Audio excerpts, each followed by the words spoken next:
A billionaire came to inspect the orphanage, but froze when a tiny girl in glasses whispered, "Take someone healthy instead. I'm not worth keeping."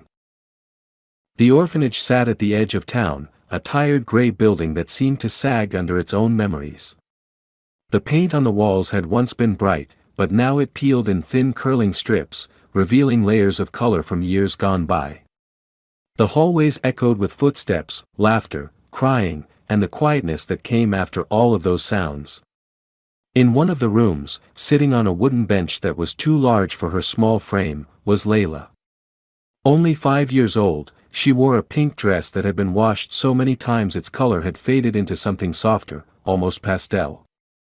Her blonde hair fell in uneven waves to her shoulders, as though someone had trimmed it quickly, without care. On her nose sat large round glasses that always slipped down, too heavy for the delicate bridge they rested on. She pushed them up every few minutes out of habit rather than hope. Her blue eyes were wide and deep, but they didn't shine the way children's eyes usually did. Instead, they held a quiet understanding that life was something that could take away more than it gave. Layla had not always been here. Before, she had lived in a small apartment with her mother, who sang as she cooked and always hugged her tight enough to make her feel safe. But her mother had gotten sick, and the sickness did not leave. It took her slowly, gently in some ways, but completely. After her mother died, Layla's father tried to care for her, but grief settled over him like thick fog. He began to drink to sleep, to forget, to stop feeling. When doctors told him Layla's eyesight would fail, that she might go blind one day, something inside him broke. He convinced himself he was doing what was best. He convinced himself another family could give her more. He convinced himself she was better off without him. So he brought her here and walked away. Layla did not scream after him. She did not chase him. She simply sat where he left her and folded her hands in her lap. She had not cried since. The other children played loudly in the room that day. They were laughing, building towers of blocks, running in circles, tugging on toys, shouting each other's names. But Layla stayed apart. The caregivers had tried to encourage her to join them, but she always withdrew, quietly, politely, as though she didn't want to disturb anyone by being sad. She smoothed the fabric of her dress again and again, tracing the threadbare seams, as if keeping them straight would keep her life from falling apart completely. She knew the world did not want children who were broken. She had heard adults talking when they thought she was asleep. She knew her father had not left because he hated her. But he had still left. And that was enough to teach her that love could disappear. She blinked slowly, pushing her glasses up again, and stared at the window. Outside, light filtered through, warm and gentle, making dust sparkle in the air like tiny stars. Layla liked the light. She liked knowing she could still see it. Sometimes she imagined it disappearing one morning, her world fading into shapes and shadows, and she told herself it was okay. She was already learning to live quietly, to take up little space, to ask for nothing. She never spoke unless spoken to. She never cried for attention. She never reached out. She simply waited. Not for someone to take her home. Not for rescue. She waited for the moment the world would become blurry and then disappear. But deep inside, where hope still lived like a faint ember, there was something else. A wish she did not dare think, that someone, someday, might look at her and not see brokenness or burden, but simply see a child who needed to be held and told she was wanted. She did not know yet that someone was already on his way. And that her life, without warning, was about to change.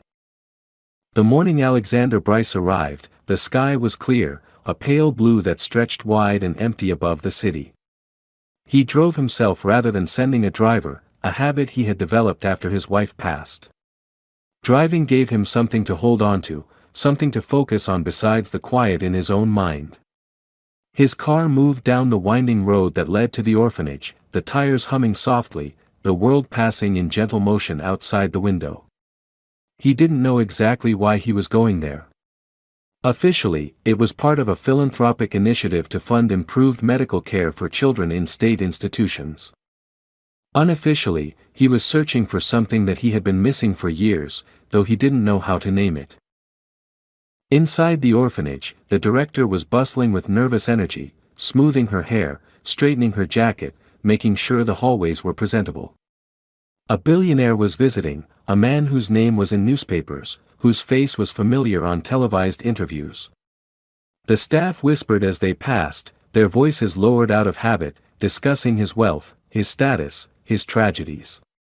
Everyone knew about his wife, the elegant woman with a voice like soft music, who had worked beside him to start children's charities and medical foundations. Everyone knew she had died suddenly from an illness no one expected. Everyone knew that ever since, his eyes had not been the same. Alexander stepped inside the building, and the first thing he noticed was the smell, a mix of cleaning solution, old books, and something faintly sweet, like plastic toys that had been handled by many small hands. Children's drawings covered the walls, some neat, others chaotic scribbles of bright colors. A caregiver led him into the main playroom. The space was full of noise, laughter, arguments, footsteps, toys clattering to the floor. Children of all ages were gathered there, playing, talking, showing off to each other and to the adults who walked among them. He paused at the doorway, taking in the scene. He could feel the faint ache in his chest again, the ache that came when he saw something innocent and joyful that he could not entirely touch. Still, he stepped forward. As soon as the children noticed him, they swarmed, some pulling on his sleeve, some tugging his hand, some asking questions all at once. They wanted attention, wanted to be seen. He smiled, genuinely but softly, answering their questions, learning their names.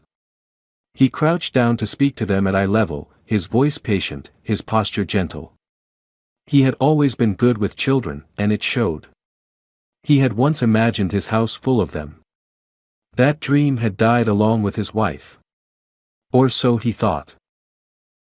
While the children clustered around him, he glanced around the room, scanning the faces.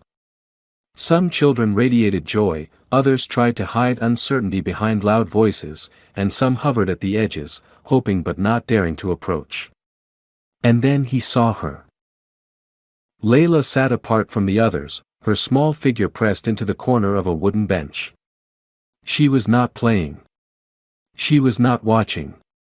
She was simply there, quiet, still, as though she had learned how to make herself invisible. Her pink dress was faded, her glasses too large, and her hands folded neatly in her lap. She did not look up even when the room grew noisy. It was as though she didn't believe the world had anything to offer her. Something inside Alexander shifted. He excused himself gently from the cluster of children and walked toward her. He moved slowly, not wanting to startle her, and stopped just a few inches away before lowering himself onto one knee so he would not tower over her. "Hello," he said softly. Layla blinked and pushed her glasses up, but did not immediately respond. When she finally lifted her gaze to him, he saw something in her eyes that caught his breath. Not fear. Not shyness. Acceptance. As if she had already prepared herself for whatever he would say. He asked, "Why aren't you playing with the others?" Her voice, when it came, was small and even, not sad, not angry, simply factual, as though she had practiced these words many times in her mind. Take someone healthy instead. The room noise faded behind him. He felt the sentence like a hand closing around his heart, not painful, but profound. He didn't respond at first. He simply watched her. Her face remained calm, almost blank, but her fingers faintly tightened around the fabric of her dress, revealing the truth her voice was too tired to carry. "Why do you think that?" he asked, his voice quiet. Layla lowered her eyes again, as if bracing herself to repeat something she believed deeply. "Because I'm going blind," she said. "And I'll be trouble. Nobody needs trouble."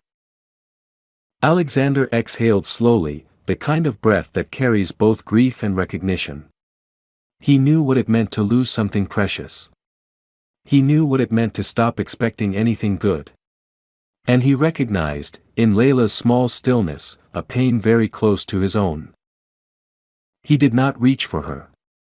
He did not rush to reassure her. He simply sat beside her on the bench, leaving just enough space that she could choose to close it or leave it. And he stayed there. Not to fix her. Not to save her. But to see her. The bench felt hard beneath them, but neither moved. Layla kept her gaze lowered, watching the soft creases of her dress where her small hands rested. Alexander didn't speak at first. He understood too well that fragile space where a child had learned not to hope. If he rushed, she would retreat. If he pushed, she would shut down. So he waited. The room bustled around them with cheerful noise that felt strangely distant from their quiet corner. Children laughed and shouted, a ball bounced against the floor, a caretaker called for someone to share toys, but Layla remained very still, like someone who had learned that staying unnoticed was the safest place to be. Finally, Alexander spoke, his tone gentle and certain. "Who told you that you are trouble?" he asked. Layla didn't look up. Her answer came slowly, as if each word weighed something. "The doctors. And the people here. And my dad." She did not say it angrily. She said it the way one might recite a lesson. A truth memorized and repeated. Alexander felt something tighten in his chest. He had seen this before in the hospital wards his wife once visited, children who were preparing themselves to be unwanted so it wouldn't hurt when they were left again. He wished, suddenly and painfully, that his wife were there. She would know exactly how to reach this child. "Do you remember what color your mother's eyes were?" he asked. The question surprised her. She blinked behind her large glasses and lifted her gaze just enough to look at him, wary but curious. "Blue," she whispered. "Like the morning sky." Alexander nodded slowly. "So are yours." Layla's fingers curled on the fabric. "But mine won't work soon," she murmured, not as an excuse but as a fact she had accepted. "I heard them say it. I hear what people think I don't hear." She took a small breath. "They said I'll be blind before I turn 7. That I'll be difficult. That I'll need help all the time." "And does needing help make someone unworthy of love?" he asked. Layla hesitated. She didn't know how to answer, because the only answer she had ever seen was abandonment. Her silence was not stubborn, it was shaped from experience. The door at the far end of the room opened and the orphanage director stepped inside. She immediately spotted Alexander beside Layla and hurried over, smiling too brightly. "Ah, she is quiet, yes. Sweet girl. But very delicate." She lowered her voice as though Layla were not there. "Her vision is deteriorating. We don't place children like her easily. Most parents don't want a challenge." Alexander turned his head slowly, and the look he gave the director made her words die on her tongue. He didn't raise his voice. He simply observed her, calmly, deeply, in a way that made it clear she should choose her next words with care. "She can hear you," he said. The director flushed, fumbling to recover. "Of course, yes, I only meant, I know what you meant," he replied quietly. Then he returned his attention to Layla, whose expression had not changed outwardly but whose fingers trembled slightly now, betraying the hurt she would never voice. He reached out, not to touch her, but to place his hand on the bench beside hers, leaving a space of invitation rather than insistence.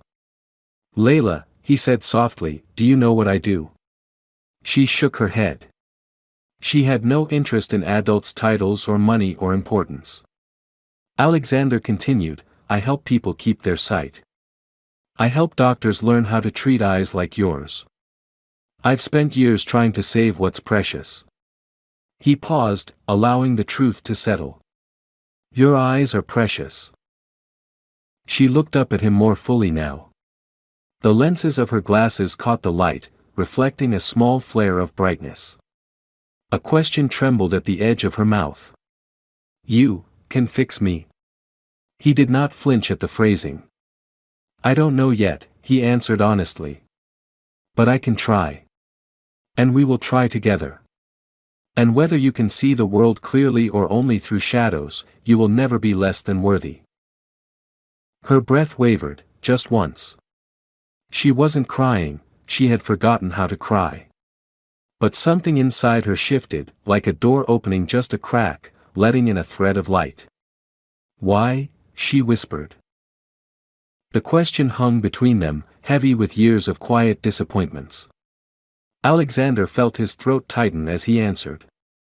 Because sometimes, he said, voice low and steady, the world forgets how much someone matters. But I don't forget. And I will not forget you. Layla didn't speak. But after a long, trembling moment, her small hand moved, slowly, cautiously, and rested on top of his. Not grabbing. Not clinging. Simply touching. Choosing to believe him. Even just a little. When the paperwork was approved and the day came for Layla to leave the orphanage, the sky was gray and heavy, as if the world was unsure whether to rain or to let the day remain untouched. Layla stood by the entrance with a small, worn backpack that contained everything she owned, 2 dresses, her glasses case, a paper drawing of a house she remembered from memory, and a tiny stuffed rabbit missing one ear. The caregivers moved around her, some offering gentle smiles, others simply relieved to free a bed. Layla did not cling to them, nor did she say goodbye loudly. She simply nodded when someone patted her shoulder. She had learned long ago that affection could vanish, so she no longer held on tightly to anything she might lose. Alexander stood outside the building beside his car. He didn't offer his hand immediately, instead, he let Layla approach at her own pace. She stepped forward quietly, boots making soft sounds on the pavement. The air felt colder than the temperature suggested. He opened the car door, and she paused, looking at the large, clean interior as though it were something unfamiliar and fragile. She climbed in slowly, placing her backpack on her lap and folding her hands neatly over it, as though afraid to leave marks on the seat.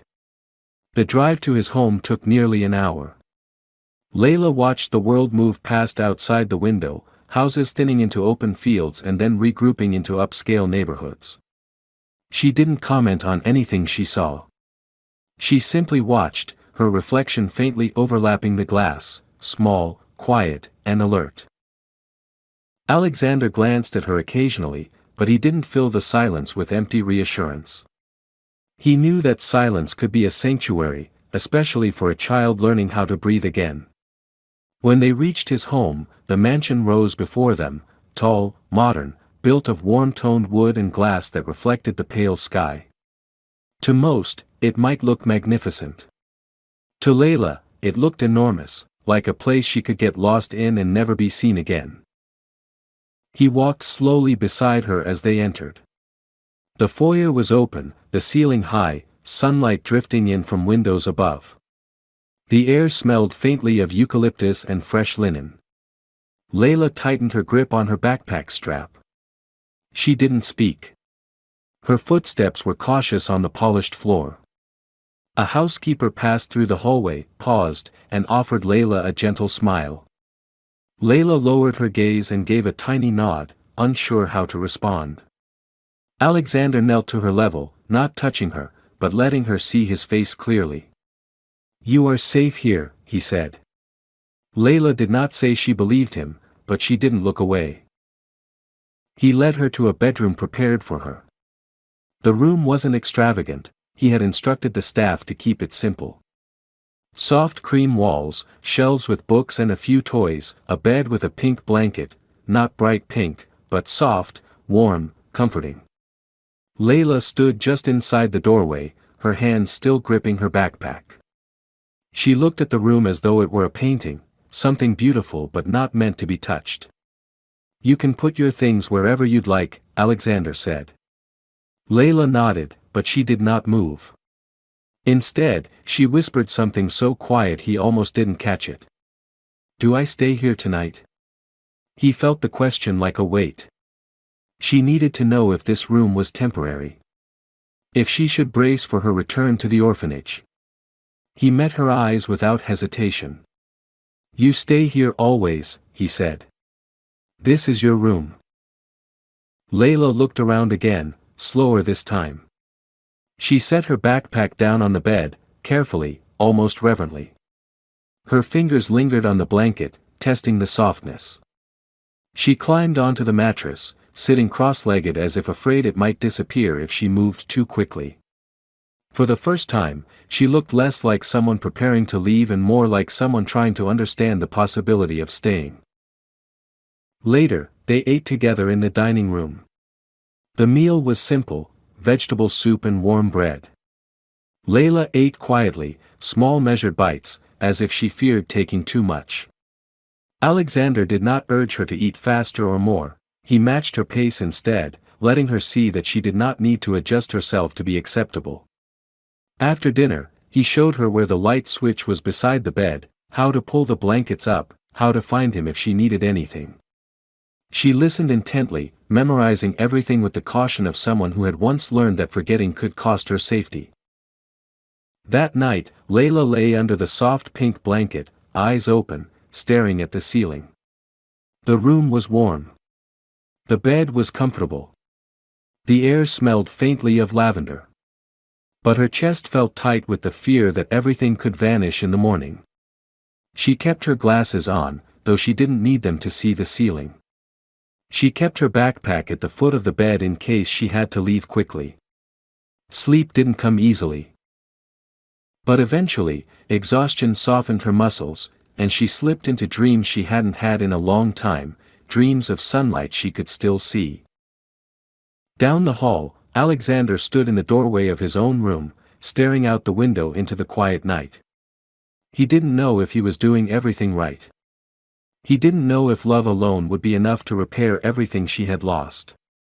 But he knew one thing, she would never face the darkness alone again. And that was the beginning of something neither of them had words for yet. Something like hope.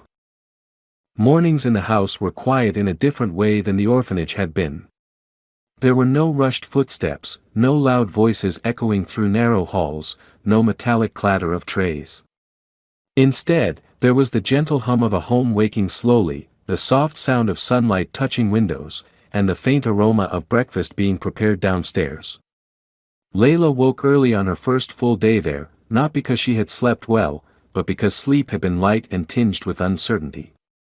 She sat up carefully, her small hands resting on the blanket, as though testing whether the softness was still real. She kept her glasses on, the lenses slightly smudged, and looked around the room to confirm again that she hadn't dreamed it. She slid off the bed silently, almost ghost-like, placing her feet on the carpet with barely a sound. She picked up her backpack and carried it with her out of habit. In the orphanage, she had learned not to leave her belongings unattended. Things had a way of disappearing there. She stepped into the hallway, hesitating only for a breath before walking toward the stairs. The house felt enormous, and the space around her made her feel small in a way she couldn't name, but the air didn't feel cold. It felt open, as if there was room for her here. Downstairs, Alexander was already at the table, reading a folder of medical notes, glasses perched on the bridge of his nose. He looked up when he heard her soft footsteps. "Good morning," he said, his voice gentle and calm. Layla didn't respond with words at first. She simply nodded, holding her backpack strap. He didn't mention it. He didn't tell her to put it down. He understood what it meant to carry the last things you believe belong to you. Breakfast was oatmeal with honey and sliced fruit. Layla ate slowly, still cautious, taking small deliberate bites. She kept her eyes lowered most of the time, but she watched the room from her peripheral vision, studying the housekeeper's movements, the quiet efficiency of the environment, the fact that no one rushed or spoke too loudly. It felt unfamiliar. Uncertain. Safe in a way that frightened her because she feared safety could be taken away just as easily. After breakfast, Alexander asked if she would like to go somewhere with him. Layla paused, then nodded. He didn't say where they were going. He simply helped her into the car and drove through the city, the buildings growing more spaced apart, until they reached a tall glass medical center.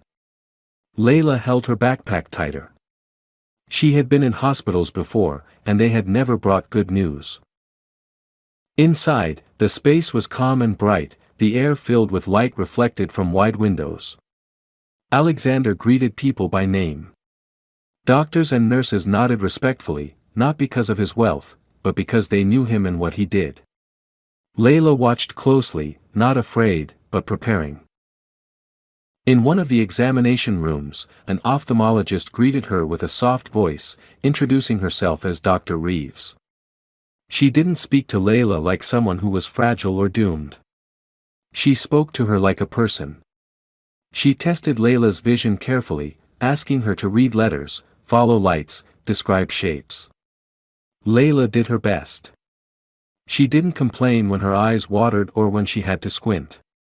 She was used to working hard in silence. After the tests, the doctor stepped outside with Alexander, leaving Layla to sit on the table holding her rabbit by the ear. She didn't eavesdrop, but she listened, not for words, but for tones. There was no nervous hesitation, no regret, no pity in their voices. When they returned, Dr. Reeves crouched to Layla's level and spoke clearly. "Your eyesight is getting weaker, but we have time. We have a window where surgery can help. It won't be easy, but it is possible."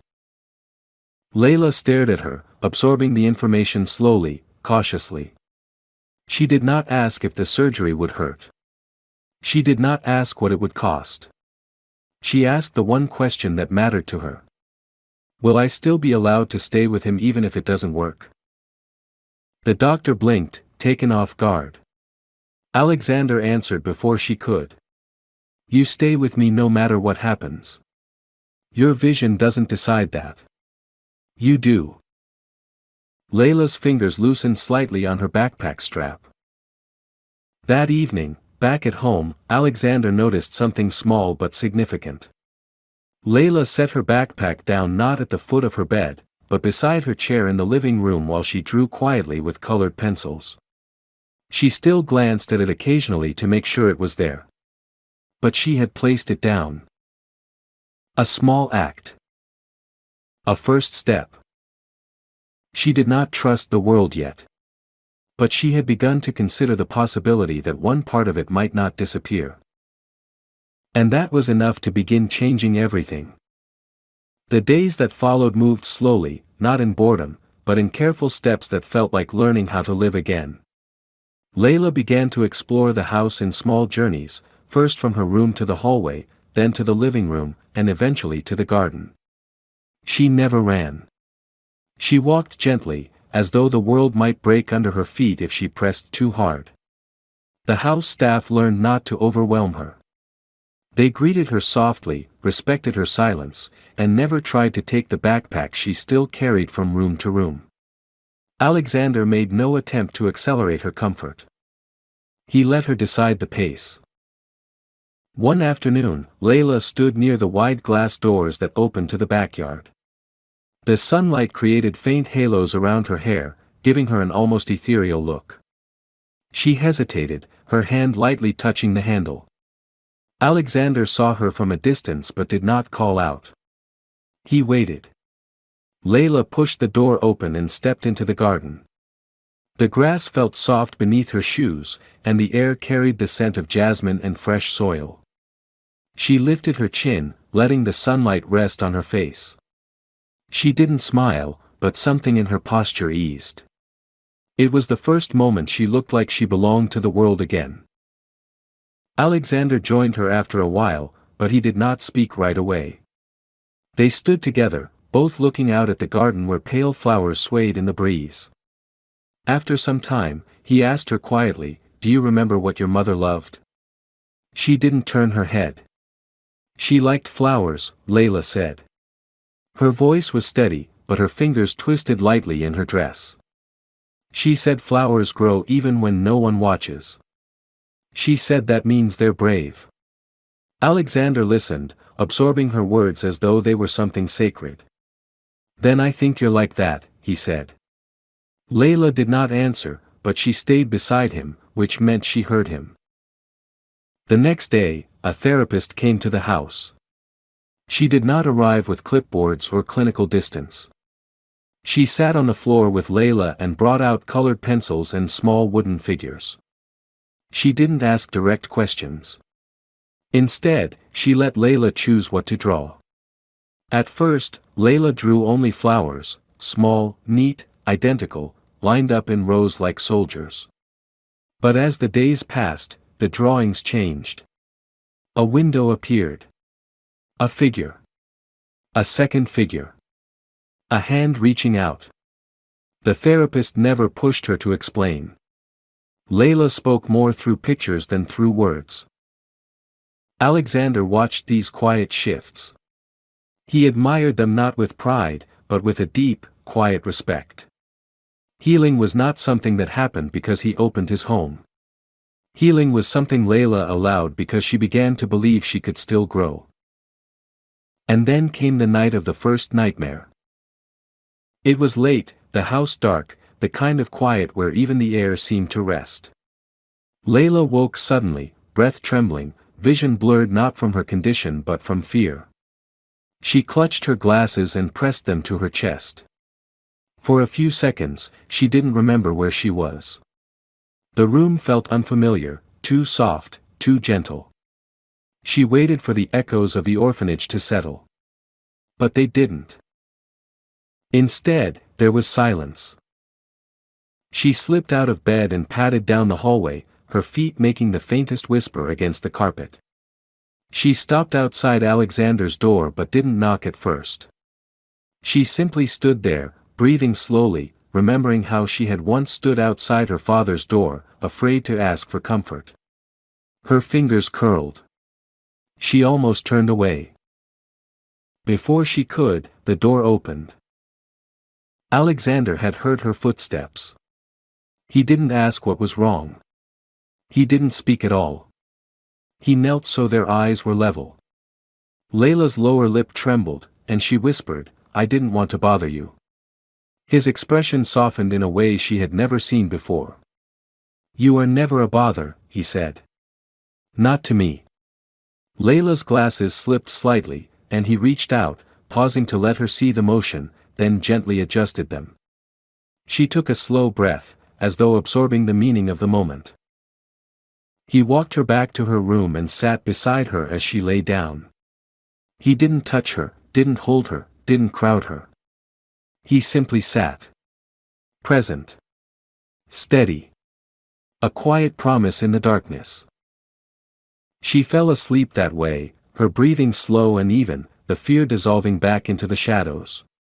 Alexander remained for a long time after, watching the rise and fall of her chest. He did not think about what he had lost anymore. He thought about what he could protect. When he finally stood and walked out, he realized something had changed. Layla had come to him. Not because she had been told to trust him, but because she had begun to trust on her own. And that small, fragile act meant more than any contract, any medical plan, any promise spoken aloud. It meant she was beginning to believe she was safe.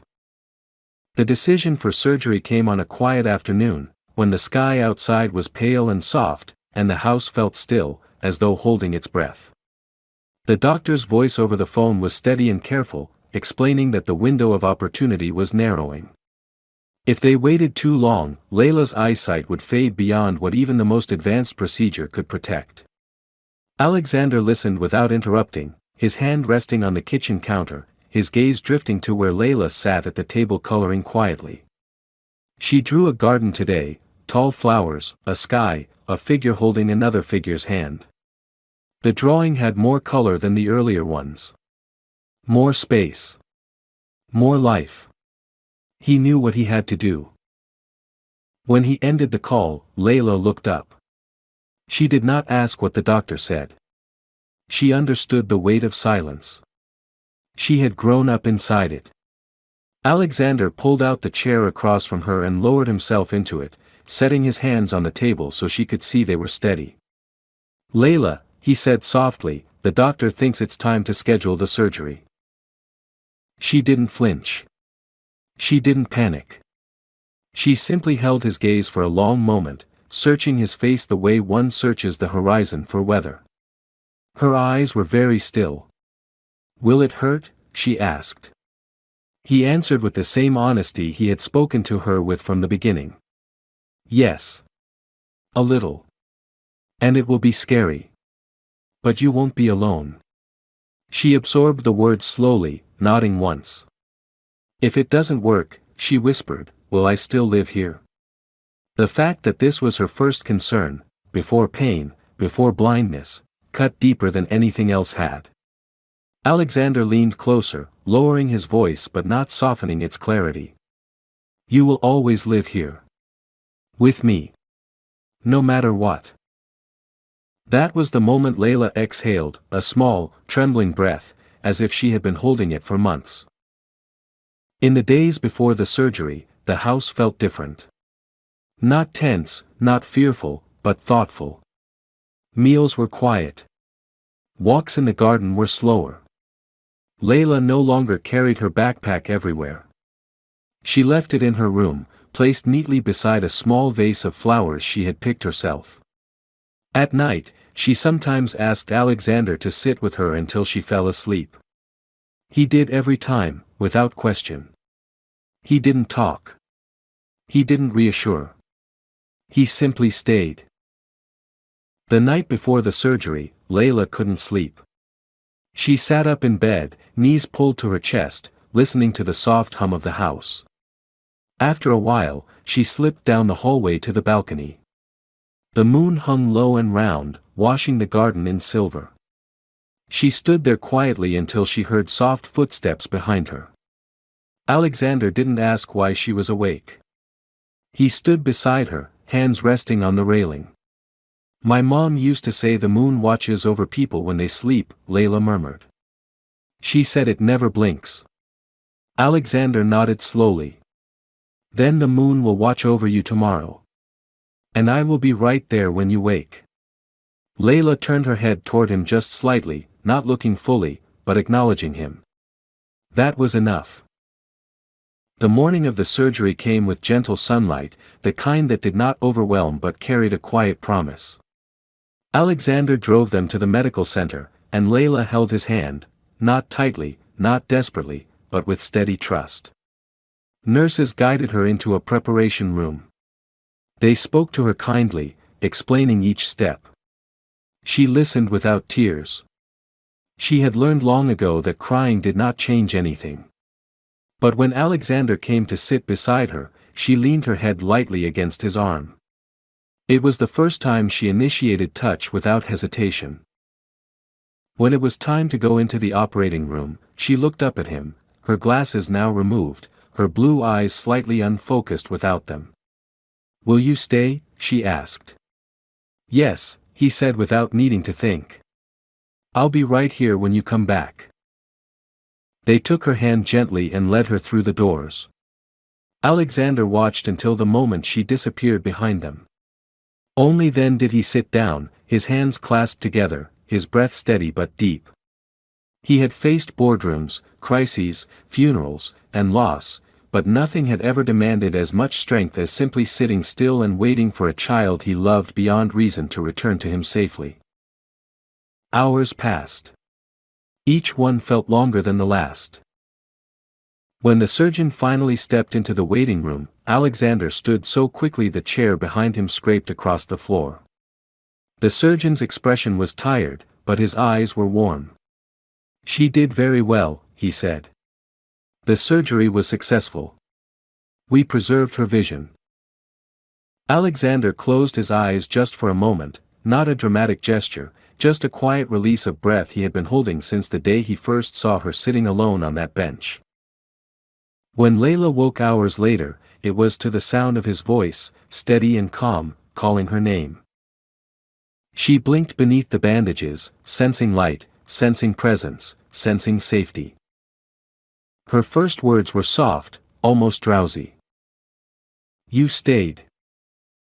Alexander's reply was gentle but absolute. "I will always stay."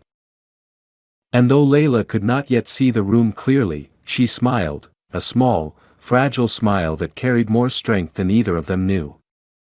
Layla's recovery was not immediate. Her eyes were bandaged for days, and the world came to her instead through sound, scent, and touch. The house grew quieter during that time, moving with the gentle stillness of a place protecting something delicate. The staff spoke softly in the hallways. Dinner conversations were calm. Lights were dimmed to soothe her adjusting vision.